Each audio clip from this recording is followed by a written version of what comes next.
politique. Dans la bourse cash, cette séquence est disponible en replay si vous souhaitez la retrouver sur notre application BFM Business. Romain Dobré est avec nous pour Bourse Direct. Bonjour Romain. Alors il y a les forces en présence d'un point de vue géopolitique et puis celles qui animent le marché. Comment sentez-vous celle du marché aujourd'hui, Romain ?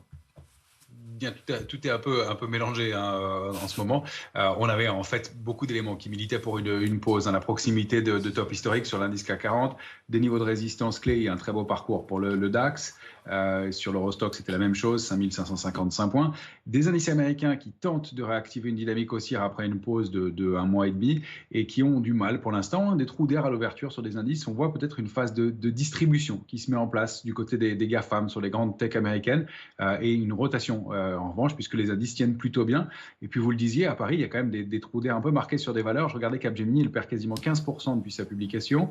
Il y a quand même des sanctions assez fortes. Les indices, globalement, tiennent bien, mais on ne voit pas très bien ce qui pourrait emmener à court terme les indices européens notamment, beaucoup plus loin dans l'immédiat. On a effectivement tous ces éléments. Puis il faut rappeler aussi l'aspect technique. L'échéance des marchés dérivés du mois de février se tiendra demain. C'est un moment clé et charnière dans le marché. Or, les intérêts détectés sur les positions d'options indiquaient que les opérateurs n'envisageaient pas et n'envisagent pas franchement le débordement de ce niveau-là à court terme, ni même pour l'échéance prochaine. Et puis, on avait aussi cette complaisance qu'on indiquait depuis quelques temps sur les marchés dérivés, sur les marchés d'options. Peu de couverture dans les portefeuilles, ça c'est souvent propice à des contre-pieds. Quand il y a une petite nouvelle, un grain de sable, eh bien, la consolidation est un peu brutale. Et puis l'aspect technique vient accentuer les mouvements. C'est ce qu'on a vu hier, un mouvement un peu brutal avec des volumes. Mais on reste au-delà de niveau d'alerte pour l'instant à court terme.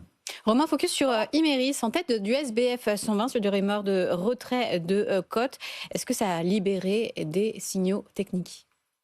Oui, manifestement pour Imerys. Imerys, c'est un titre qui ne bouge pas vraiment, en fait, qui est bloqué depuis novembre 2020 entre 24,08 et 36,16. C'est un large trading range, mais le titre n'arrive pas à s'en extraire. Il a testé plusieurs fois chaque borne du range. Il a buté contre la borne haute au mois de juin 2024, de juin dernier. Et dans le repli qu'il a marqué depuis, eh bien, il s'est arrêté avant la borne basse. Et là, réagit au-delà d'un niveau de support important à 28,56, réactive sa dynamique aussi en débordant ce niveau en gap et avec du volume.